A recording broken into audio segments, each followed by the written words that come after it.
Welcome to Shelf Talkers, a podcast from Village Well Books and Coffee in downtown Culver City.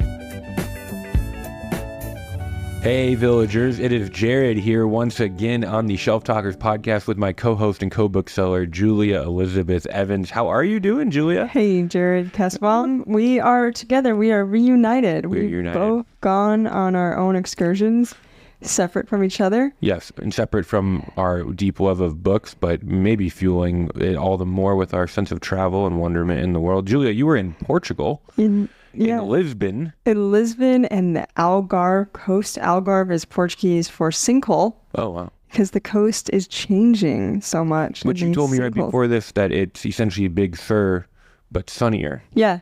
You can go kayaking on the Eastern Atlantic. That was great. Wow. Yeah. It's that peaceful. You can go kayaking. I know. Because I don't feel like the oceans here I don't know much about often peaceful enough for that. Yeah, I don't know much about oceanography, but the Atlantic Ocean is a bit more tame than the Pacific. So that would be one way in which it's not like Big Sur.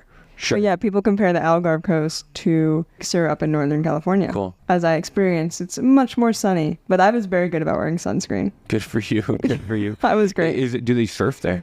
No, there's not. There's not big enough waves. Exactly. Wow. That's why you can go kayaking. Right. That's why you can go kayaking. But you were even in a more exotic Yes. and less traveled area. I took the road less traveled for sure.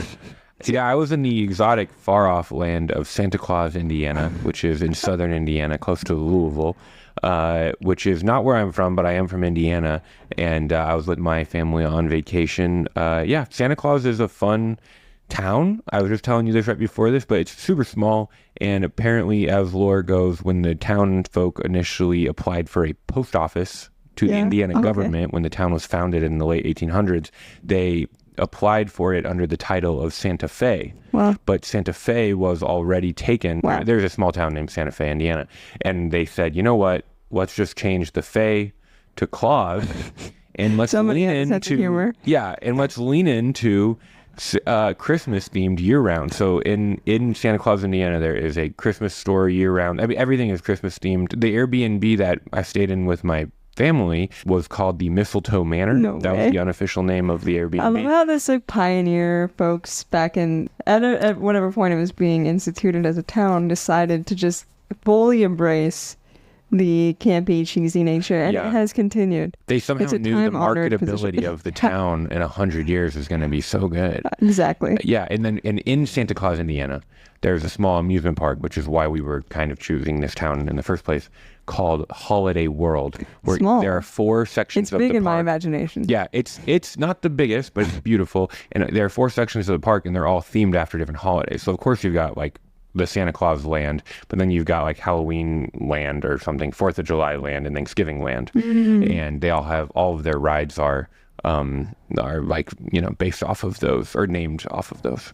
Yeah, so you guys, Portugal might be trendy, but I think Santa Claus, Indiana is the place to... Kayaking in the Atlantic off the coast of Portugal is one thing, or you could do a ride at the gravy train Safari.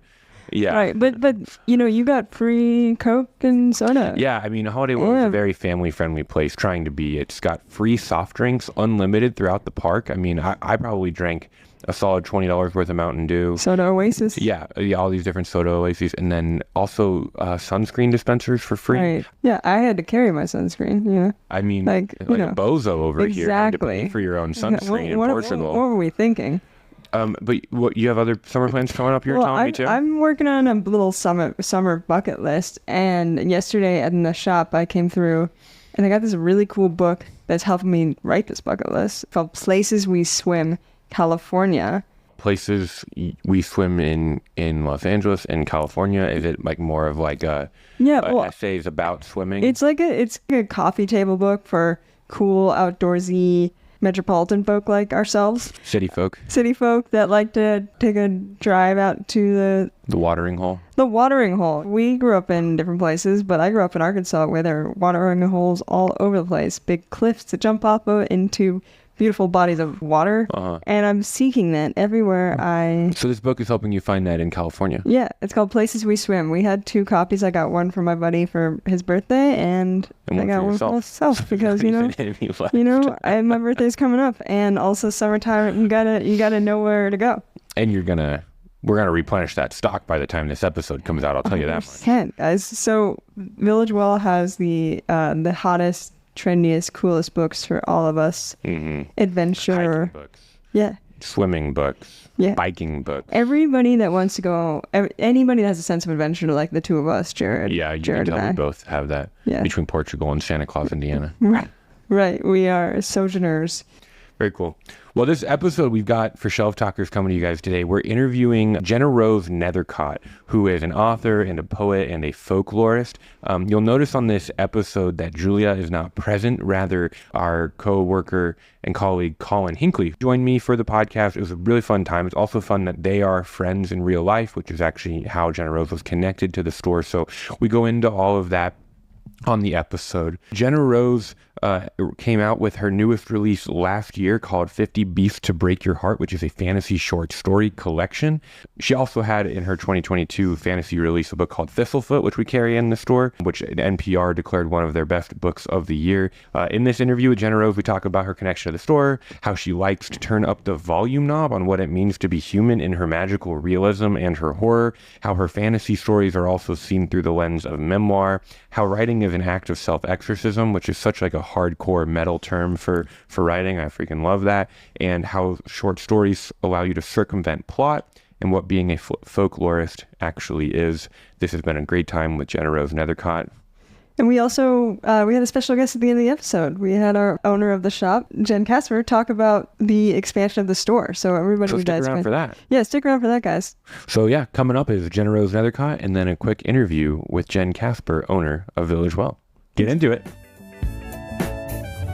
Today, my usual co-host Julia is out of town, and we have a guest co-host today, my fellow bookseller here, Colin Hinckley. Hello, Colin. Thank you for being here. Hello, Jared. Thank you for having me. Yeah, we're so excited to have you. You might remember, Colin, from our first inaugural episode of Shelf Talkers, where we talked about The Black Lord, Colin's debut horror novella. How do you feel like that went, Colin? It went great. Yeah, we got a few sales from the podcast, so net win for me. Net win for us.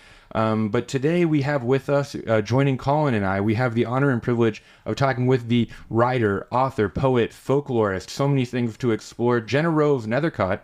Thank you so much for being here, GennaRose. Thank you for having me. I'm stoked. As our opening question for the podcast, Shelf Toppers, would you be willing to write a little index card-sized recommendation for 50 Beasts to Break Your Heart? Ooh, sure. Yeah. Okay, let's see here. For fans of Kelly Link, Karen Russell, and Angela Carter, 50 Beasts to Break Your Heart is a collection of 14 dreamlike short stories exploring all of the ways that human attachment can make monsters of us all. Very enticing. Nice. I love it. Very pithy. Yeah. So I want to provide a little bit of context here because Jenna and I have known each other for 17 years, I think. At least. Yeah. I think that's right. We went to high school together.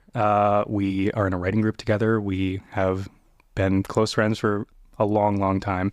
That's really neither here nor there. Just wanted to give a little context. But Just makes it extra special to get to be here. And, you know, having known each other since we were kids, before we pursued our respective writing careers, and then to be able to come together as adults and be in the professional writing space, and we're both writing like spooky, messed up little stories. Yeah. It feels very sweet to me to have evolved in tandem in this way, even though we've sort of led our own separate lives all that time. yeah, same. It's very surreal. I sometimes have a hard time wrapping my head around it. But on that point of a genre, so genre is a pretty amorphous tool for talking about art, right? Like especially books. And your writing especially tends to wander between fantasy, horror, surrealism. Could probably designate it in a dozen different ways. Do you feel like your work belongs to one genre in particular, or do you feel comfortable kind of operating between those genre labels?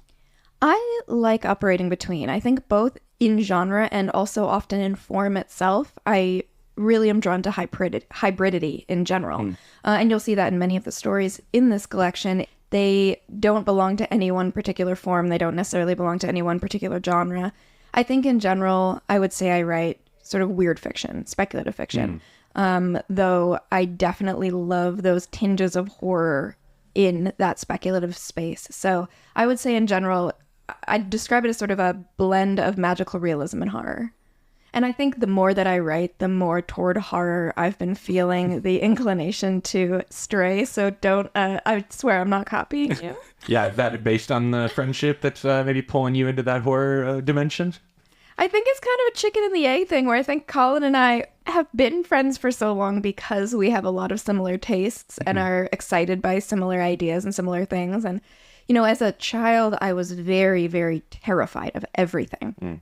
I was an incredibly scared little kid. Like, I really couldn't be in a room alone for, you know, just fear of my overactive imagination. And that is the imagination that allows me to do the work that I do, but also was a bit much when I was just a little guy. And the older I get, the more I find that fear to be an enticement than a threat. And I think the older I get and the more I realize I'm okay, you know, is the more I'm able to really enjoy those sensations of fear. And also to sort of indulge in the metaphor that they are. Where my favorite thing in the genres that I work in, both magical realism and sort of the spookier side of things, is how all of these magical or hyperbolic elements can serve as sort of a turning up of the volume knob on what it feels like to be a person anyway. And so horror, I think, is a genre where you can do that so beautifully, and also in like a campy way too, which I love.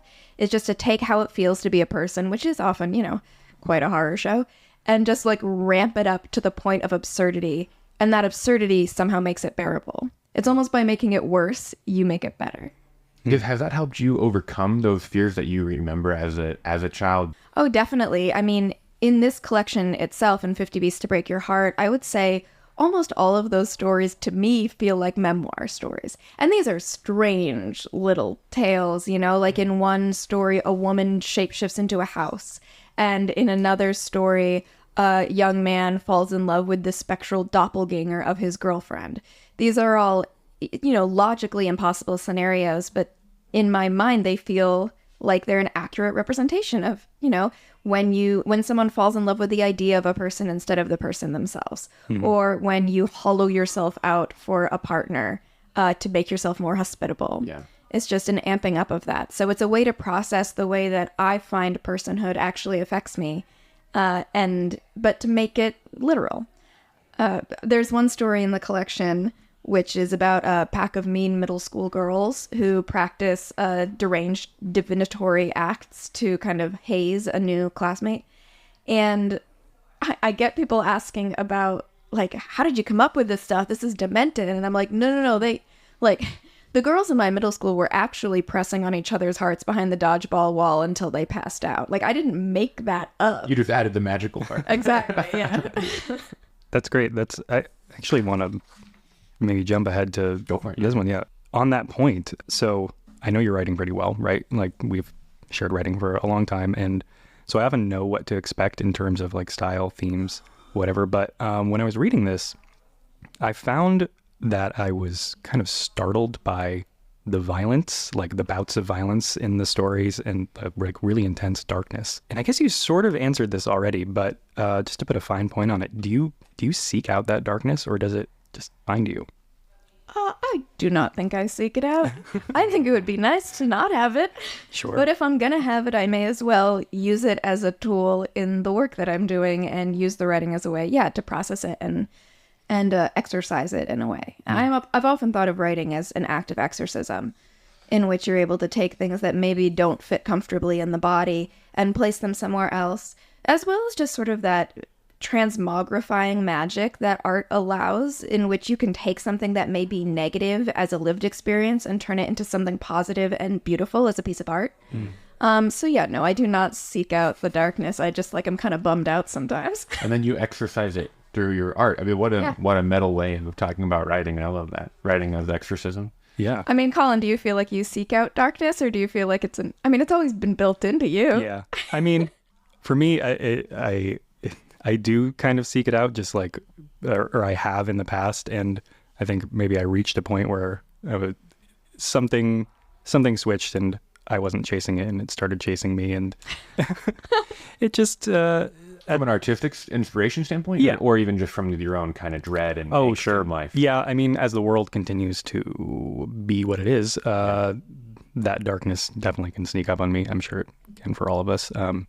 But yeah, it's a chicken and the egg for me too. Yeah, and I think there is something to like, I seek out stories that have those elements in them. And then as a writer, you know, none of us are writing from the void. No one is creating something from nothing. And so the more that I tend to be drawn to stories that may be more violent or more visceral, the more I learn how a storyteller might put those elements together, and then I will try my hand at the same. I'm very deeply influenced by the things that I read. And I feel like there's this weird inclination for writers to just like pretend that they're not and be like, no, I've invented it from nothing. Right. And it's like, that's not only not how that works, but like, that's not fun. You know? It was an arrogant kind of way to look at the creation of art, as if we haven't all been impacted by everything we've ever read or watched. Yeah. I think it's so cool hearing you talk about even the short stories in this collection of 50 Beasts to Break Your Heart as like memoir-y, coming from a place of personal experience. I mean, obviously some of them, like the preteen girl saga, you go, okay, that elements of this clearly happened and you're pulling from it. I think of my work as like more emotional memoir than literal memoir. It may not be talking about things that have tangibly happened in physical space, but these are all me exploring emotions that I've grappled with, or, you know, internal struggles I've grappled with. It's a map of my internal landscape, not necessarily my external landscape. And that's sort of where I see the memoir elements coming into. You know, why would you write something that is grappling with a question you don't care about or haven't experienced?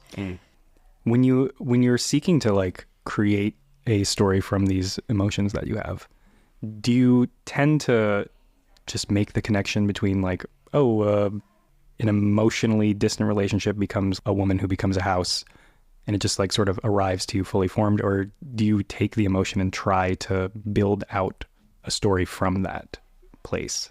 I would say it's closer to the first one, just in that I don't have to sit down and think, what would the metaphorical parallel be for hollowing oneself out for a person? Like in my head, that is literally what's going on. Where I guess, which is to say, I think I have a very high level of magical thinking in the way that I just process my daily life. The relationship that particular story was about, I was already seeing myself as a house. And so when it came time to write a story, it wasn't even like, what could this be about? It's like, oh no, this is the story about the woman who turns into a house like I just did last year. Right. You know? And so the part that then is kind of constructed through the writing process is the plot. I was trained as a poet, and so plot is not something that comes naturally to me. Premise, immediately. Premise is like my starting seed for everything. Is like the concept and almost, I guess, the gimmick of any given story. But in terms of like what actually happens with that premise, that's the part that I really have to consciously craft. You have to actually kind of crack the code on how the beats line up and everything. Yeah, and just like something has to happen. Though that's what I love about short stories, is that that's not true. Nothing has to happen. Just kind of like one vague thing has to happen over the story. I love a short story. All my favorite short stories are ones that plot doesn't really matter. It's more about like what feeling is it conjuring and leaving. Like they're the ones that when you finish the story, you feel like you've just woken up from a dream you only half remember, and it leaves a feeling in you, but you don't know why. So I love the freedom of that, where that you don't have to have a traditional Western beginning, middle, end narrative arc. And a very poetic way to look at it too, of what's the feeling that they're being left with, and like seeing that poetry background makes sense. Sure. Yeah. I think, on your website, you describe yourself as a folklorist as a term. For somebody who might be ignorant of what that means or what that would look like in your life, could you break down what that term means and how that interacts with the works that you've written? Yeah, so I mean, I think as a job, a folklorist can take many, many forms, but in terms of a field of study or categorically, being a folklorist is someone who studies folklore, right? You specialize in folklore. And folklore being the stories of the people, the stories that are passed down through oral tradition, that are not single-authored and literate, but are multi-authored and oral. Everything from, you've got urban legendary, you have like old fairy stories from the Celtic Highlands, etc., etc. For me, I'm really fascinated in specifically folklore ethnology, which is really just looking at the social and psychological reasons for these stories. So why do people tell the stories that they tell? And, as a writer, this is almost kind of like a selfish love, because it's saying like, no, these stories are absolutely necessary for a community to keep their shit together and to like function properly. They need to tell these stories. So as a storyteller, I'm like, haha, I'm not frivolous. I have a purpose. On a tangible level, are you guys familiar with the podcast Lore? Yeah. Yes. So I write lore and I research lore along with a couple brilliant colleagues. Actually, today is the 9-year anniversary of Lore. Oh, wow. Yeah. At least the day we're recording this, not the day that you'll be listening, probably. Fine, listeners, but time travel, what a thing. Yeah, so I do a lot of researching into these stories, these folklores, these magical thinking and supernatural beliefs. And I'm specifically really obsessed with, the same thing as in my work, really, is how the volume knob gets turned up. So when a community is dealing with something that is too frightening or too taboo on a literal level, they would rather create a fantastical parallel to discuss it than the literal thing. So, instead of admitting that your sister has tuberculosis, which is incurable and means she's doomed, maybe she's being preyed on by a local vampire. And if you go out and kill the vampire, you can save her. It's these things that make being a person more bearable and make you feel a greater sense of control, but it yields this wild, imaginative landscape of stories in an effort to try and get more control and more solidity. So that's sort of a very long answer. And then did you see that your work as falling in that lineage? Well, it's not literally folklore, but it's certainly inspired by folklore. Sure. So, like, the difference between folklore and a folkloric story, for example, is it has nothing to do with the content of the piece. It's about how it was developed. So, genuine folklore is, like I said, oral and sort of shape-shifting and transient and developed organically. Everything that I write works in that same sort of logic system that you often find in folklore, where you take something real and then you come up with a fantastical parallel or metaphor that helps express it almost more potently and more accurately than realism might, in my humble opinion. But yeah, and I also incorporate actual folklore into a lot of the work that I write. My first novel, Thistlefoot, my only novel, Thistlefoot. I don't know why I said first. First so far. First so far, I am tinkering with a new one. Oh, do you hear it? So Thistlefoot is drawing from traditional Eastern European folklore, taking the character of Baba Yaga out of sort of the Russian wilderness and placing her in a Jewish shtetl in the year 1919, and then following her descendants into the present day in the United States. So I take characters from folklore and figures from folklore and reimagine them, which I find really exciting because that's part of the folkloric process already, is that these are characters and figures and motifs that are designed to adapt to new contexts. And so I get to kind of feel like a link in that chain. Mm-hmm. That's nice. I like that a lot. So several of these stories, a diviner's abecedarian, I think. But you know what? Again, I've only seen this on the page, and abecedarian sounds right. But abecedarian, it rolls off the tongue better. But yes, that story, Haunted Calendar, the title story too, they all kind of take on this pseudo-academic or like nonfiction-ish format, like it's almost like reportage. And I'm wondering if, like, what draws you to that style specifically of, a compendium of a bestiary, as if it's some sort of scientific, pseudoscientific... almost satirical at times. Yeah. In the way that it is pseudoscientific. Are there writers that you emulate in that respect, or is that just something that you came about naturally?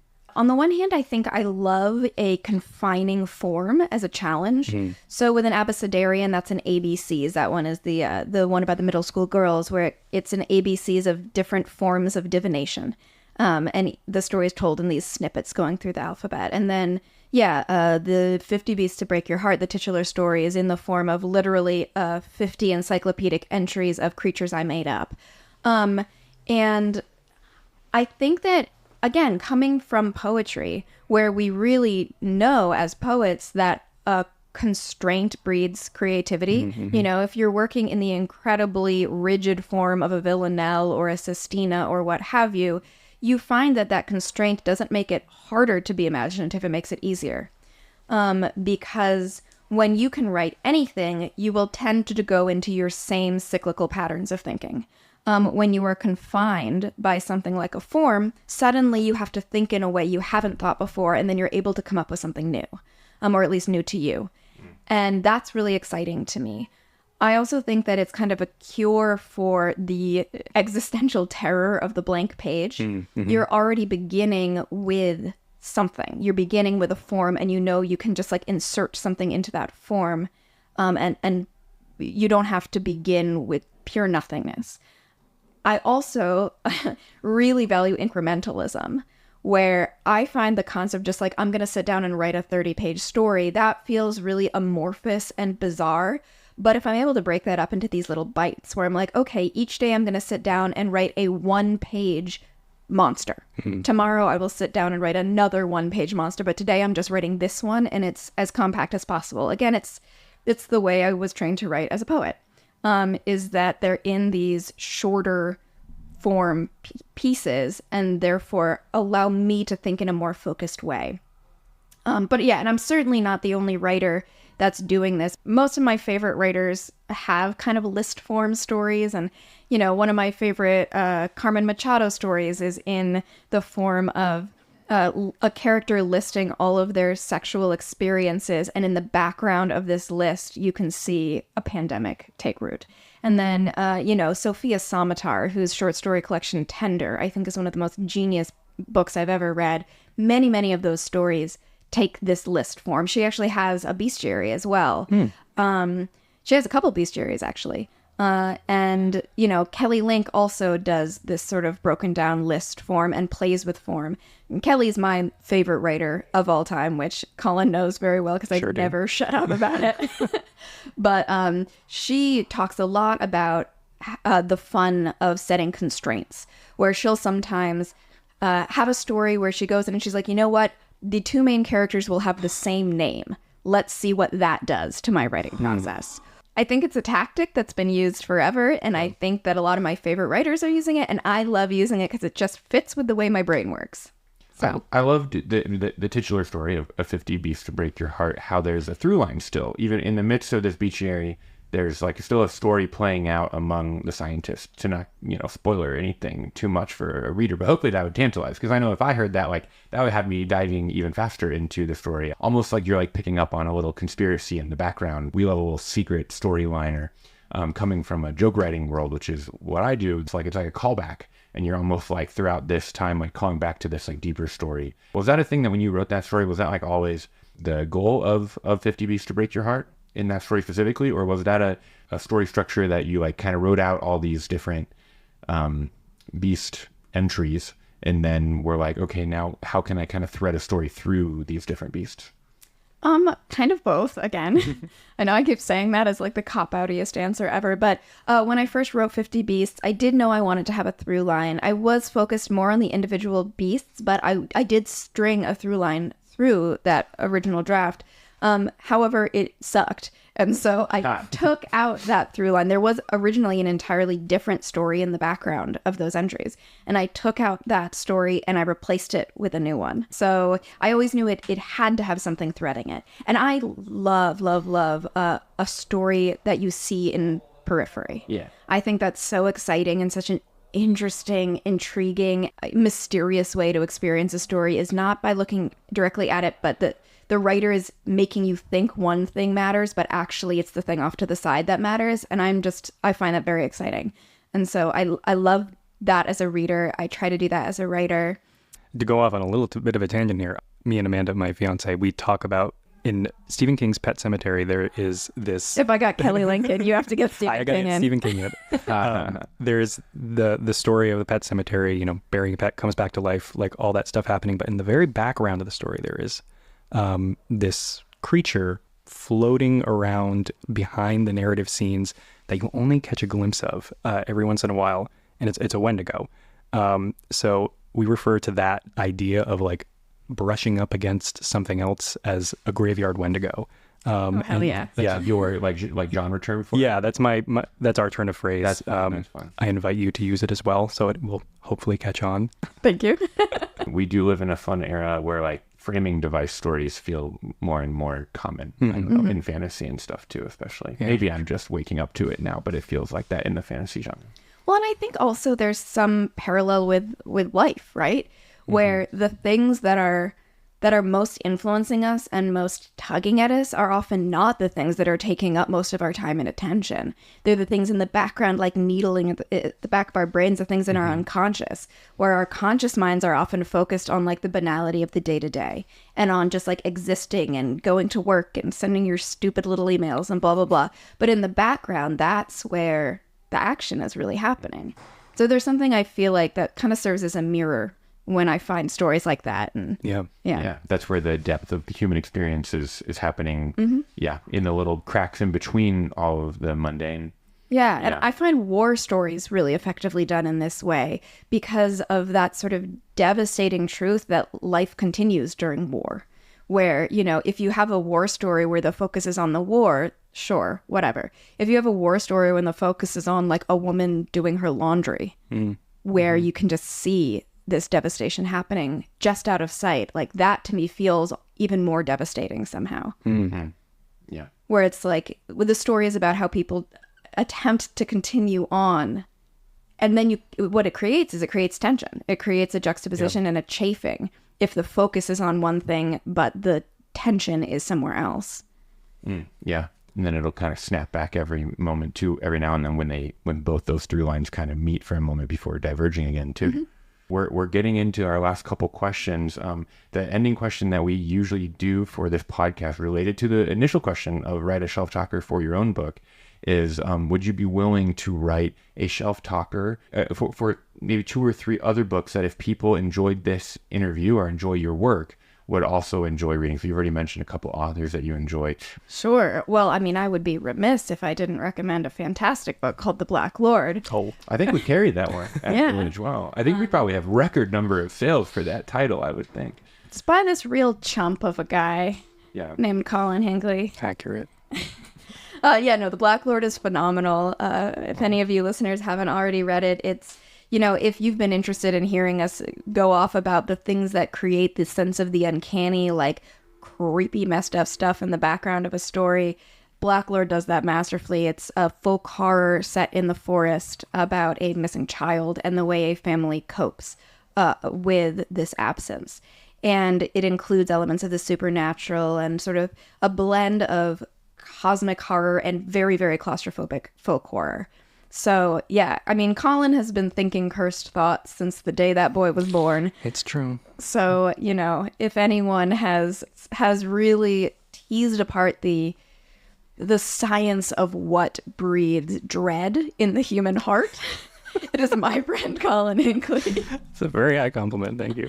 It's a wonderful book, and I am so stoked it's in the world, and I highly recommend it. And if you need a signed copy, you could probably get that from the Village Well. That's just what I've heard on the street. You could even pop in and like maybe the author would be there and like give you a high five. That was an amazing shelf talker for Colin. We love to hear it. And you can also check out Colin's book, The Black Lord, on our first episode of the podcast called Cosmic Horror with Colin Hinckley.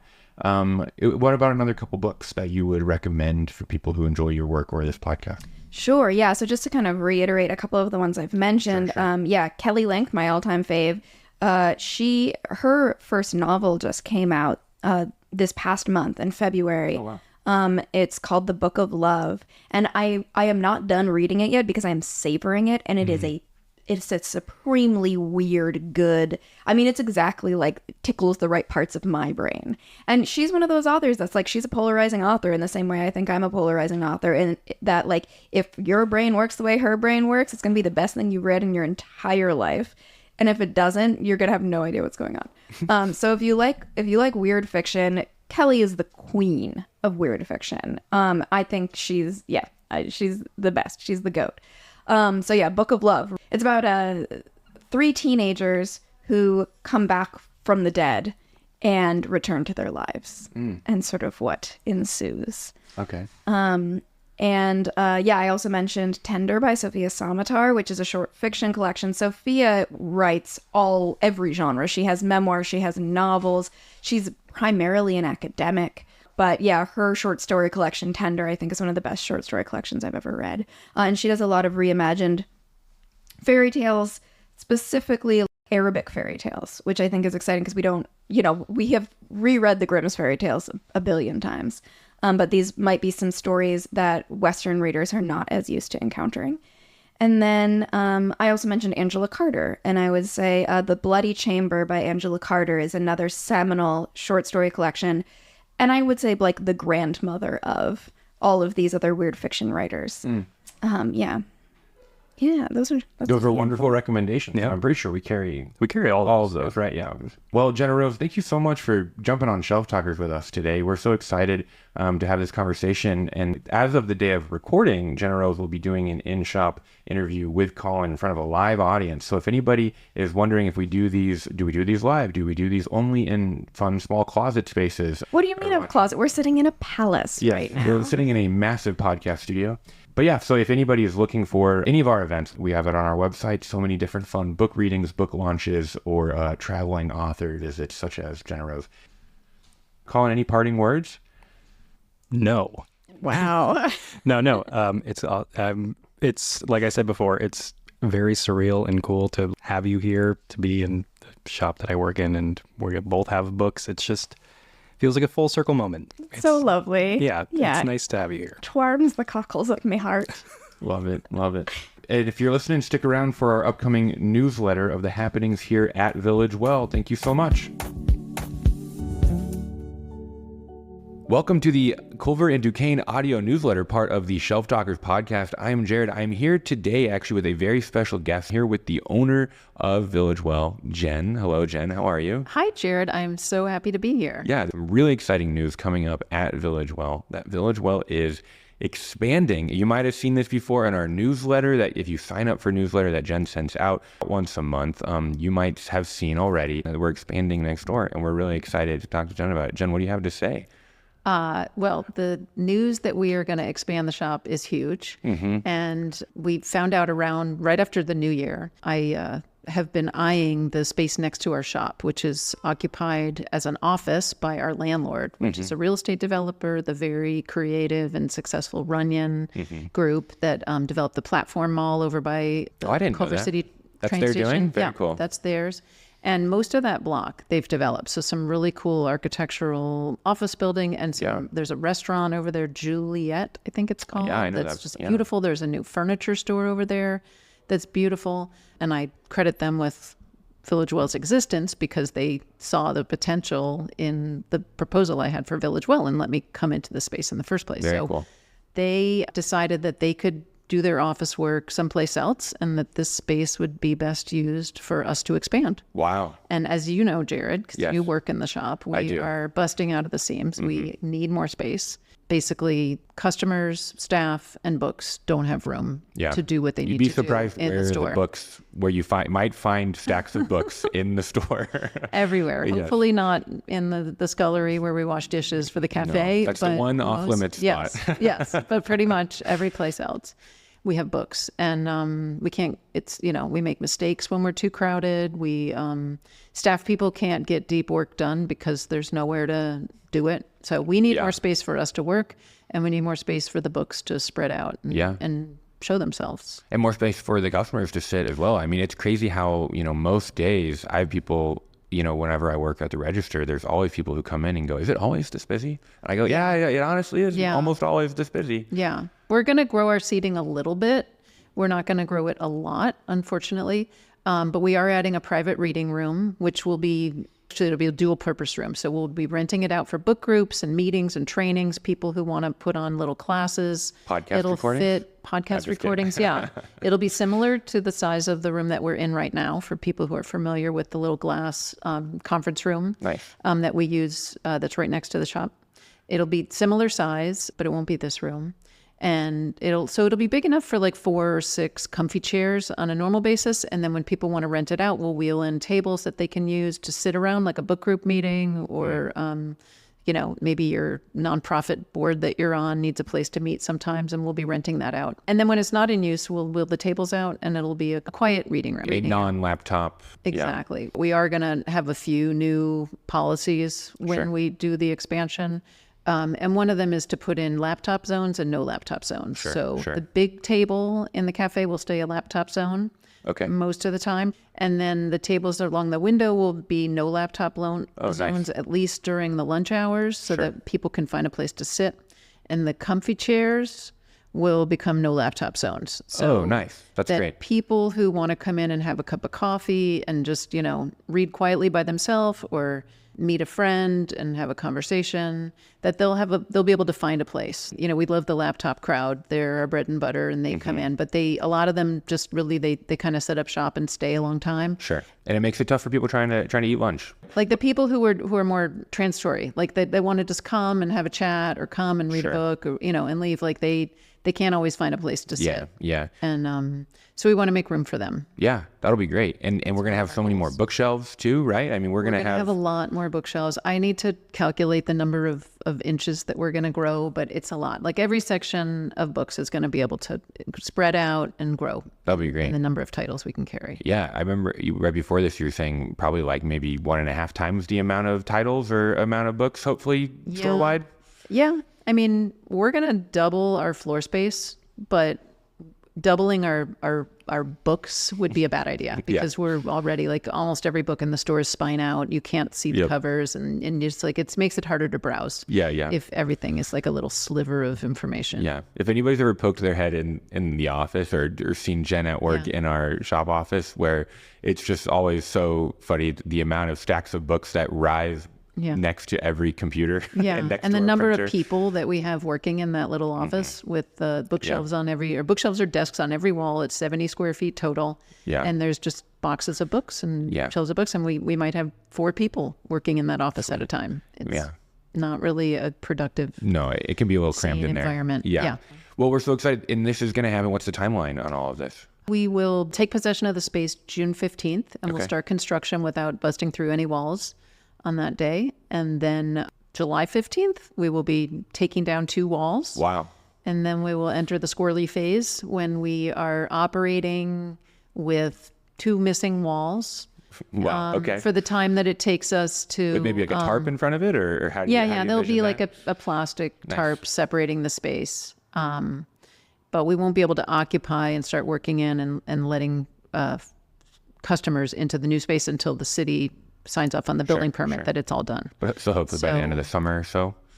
Yeah, definitely by the end of the summer. Hopefully by August 1st.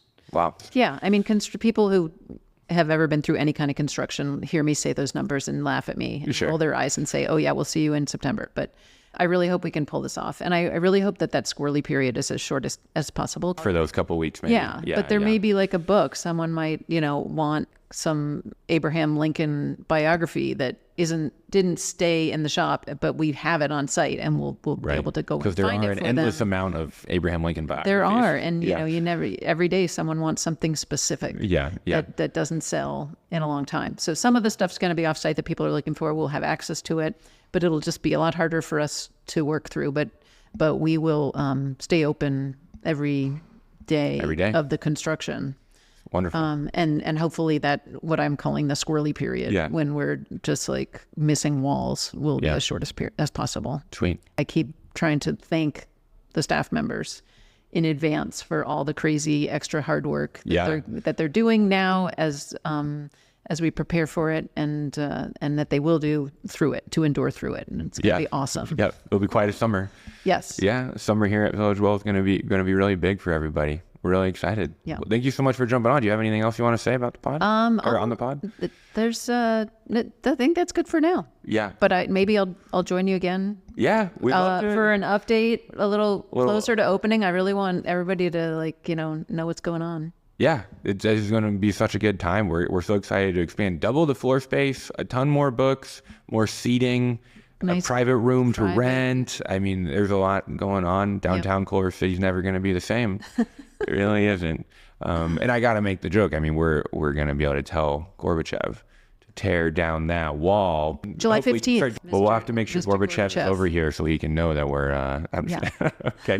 Well, thank you all for listening to another episode of Shelf Talkers. I've been here with the Village Well owner, Jen Caspar. Thank you, Jen, for being here. Thank you, Jared. Thank Yeah. you for Shelf Talkers. Yeah, we really love loved it. it. Yeah, it's so much fun to be here. Thank Julia, too. Yeah, thank you for being on this episode. Everybody, will see you again in 2 weeks. Looking for links to the books mentioned in this episode of Shelf Talkers? Looking for ways to connect with this week's guest? Maybe you want to reach out to us about thoughts or questions for the podcast. For all of that, check out the show notes beneath the episode. You can also order your books online through villagewell.com. This episode of Shelf Talkers is brought to you by Village Well Books and Coffee. It was produced, edited, and hosted by Julia Elizabeth Evans and Jared Caspar, and our theme music is from Noah Vickland. See you in 2 weeks, and keep reading.